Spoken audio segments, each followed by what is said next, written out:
शुरू करते हैं। पहले आपको बतलाते हैं बौद्ध धर्म के संस्थापक माने जाने वाले महात्मा बुद्ध के बारे में। दोस्तों, बौद्ध धर्म की स्थापना महात्मा बुद्ध ने की थी। बुद्ध के बचपन का नाम सिद्धार्थ था। उनके माता का नाम महामाया और पिता का नाम सुदोधन था, जो शाक्य वंश के राजा थे। इसलिए बुद्ध को शाक्य मुनि भी कहा जाता है। सिद्धार्थ की माता की मृत्यु के पश्चात इनका पालन पोषण इनकी मौसी गौतमी ने की थी। महात्मा बुद्ध का जन्म 563 ईस्वी पूर्व नेपाल की तराई में स्थित कपिलवस्तु के लुम्बिनी नामक गांव में हुआ था। महात्मा बुद्ध का विवाह यशोधरा नाम की कन्या से हुई थी, जिससे उन्हें एक पुत्र भी हुआ, जिसका नाम राहुल था। कहा जाता है कि एक बार राज्य भ्रमण के दौरान एक जर्जर शरीरधारी वृद्ध, एक रोगग्रस्त व्यक्ति, एक मृत व्यक्ति और एक सन्यासी को देखकर सिद्धार्थ के मन में सांसारिक सुखों की व्यर्थता में विश्वास हो गया। दोस्तों, पुत्र के जन्म के पश्चात 29 वर्ष की आयु में बुद्ध ने ज्ञान प्राप्ति के लिए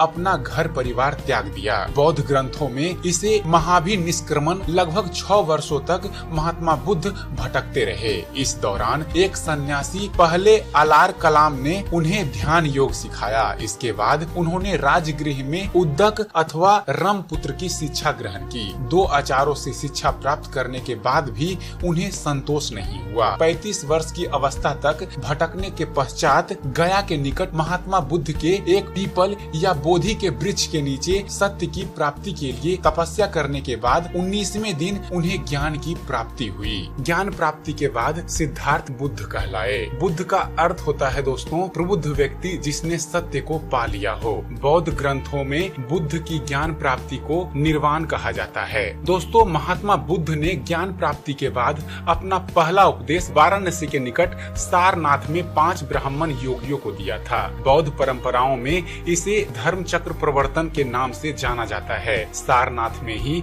बौद्ध संघ की स्थापना हुई। महात्मा बुद्ध द्वारा पहले दीक्षा दिए गए शिष्यों में राजगीर के सारीपुत्र और मोगलान प्रसिद्ध हैं। महात्मा बुद्ध के अन्य शिष्यों में आनंद, जो कि बुद्ध के मुख्य शिष्य और साथी कहे जाते हैं, कश्यप, जो कि महात्मा बुद्ध के शिष्यों में सर्वाधिक शिक्षित माने जाते हैं, उपाली, जो कि विनय के विद्वान थे, और एक धनी युवक यश प्रमुख थे। महात्मा बुद्ध के समय में अनेक राजाओं जैसे कौशल के प्रसेनजीत तथा मगध के बिंबिसार एवं आजाद शत्रु उदयन आदि ने उनकी शिक्षाओं को मान्यता दी और उनके शिष्य बने। महात्मा बुद्ध का सारथी का नाम चन्ना था। उनके घोड़ा का नाम कंधक। महात्मा बुद्ध को ध्यान योग सिखाने वाले आलार कलाम एवं बोध गया में उन्हें खीर खिलाने वाली कन्या का नाम सुजाता था। महात्मा बुद्ध के जीवन से संबंधित ये सब प्रमुख व्यक्ति थे। दोस्तों, महात्मा बुद्ध की मृत्यु लगभग 83 साल की उम्र में 483 ईस्वी पूर्व वर्तमान उत्तर प्रदेश के कुशीनगर पावा जिले में उदार विकर के कारण हुई।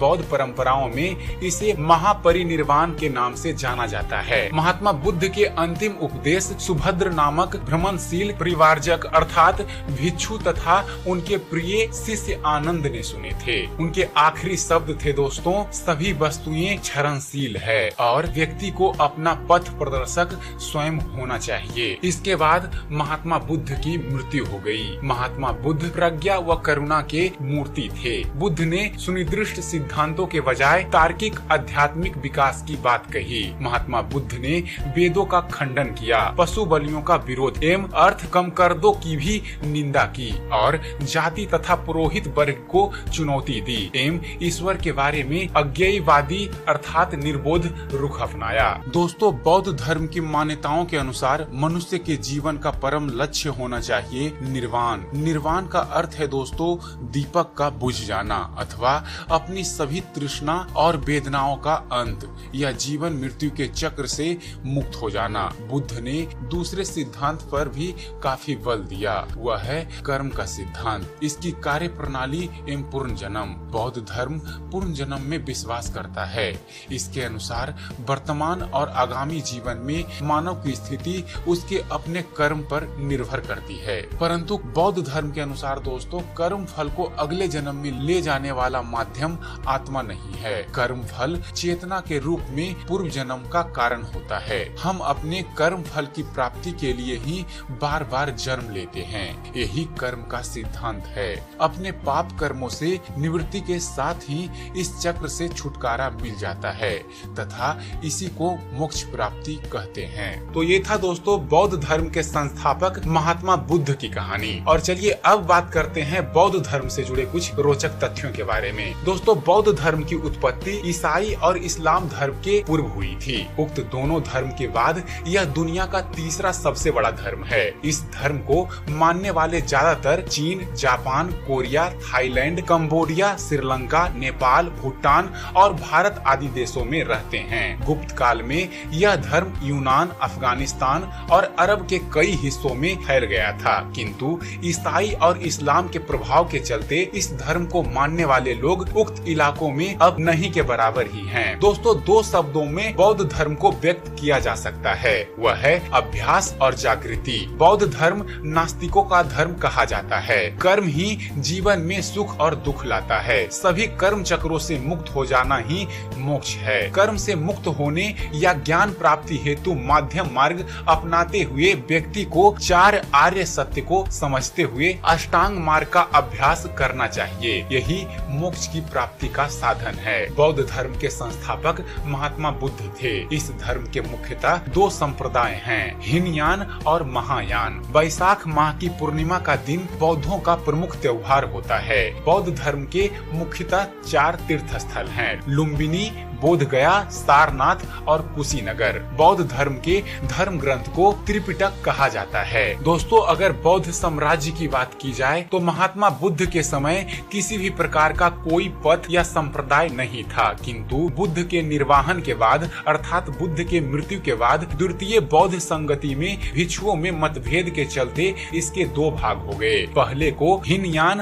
और दूसरे को महायान कहते हैं। महायान अर्थात बड़ी गाड़ी या नौका और हीनयान अर्थात छोटी गाड़ी या नौका। हीनयान को थेरवाद भी कहते हैं। महायान के अंतर्गत बौद्ध धर्म की एक तीसरी शाखा थी जिसका नाम ब्रजयान था। छेन, ताओ, सीतों आदि अनेकों बौद्ध संप्रदाय भी उक्त दो संप्रदाय के अंतर्गत ही माने जाते हैं। चलिए अब आपको बतलाते हैं बौद्ध धर्म ग्रंथ के बारे में। दोस्तों बौद्ध धर्म के मूल चार तत्व हैं। महात्मा बुद्ध ने अपने उपदेश पाली भाषा में दिए थे जो बौद्ध धर्म ग्रंथ त्रिपिटकों में संकलित हैं। दोस्तों बौद्ध धर्म ग्रंथ त्रिपिटक के तीन भाग हैं जो है विनय पिटक, सुत्त पिटक और अभिधम्म पिटक। उक्त पिटकों के अंतर्गत उप ग्रंथों की विशाल श्रृंखलाएं हैं। सुत्त पिटक के 5 भागों में से एक खुदक निकाय की 15 रचनाओं में से एक है। धम्मपद ज्यादा प्रचलित है। और चलिए दोस्तों अब आपको बतलाते हैं कि भारत में बौद्ध तीर्थ स्थल मुख्यतः कहाँ कहाँ हैं। दोस्तों लुम्बिनी,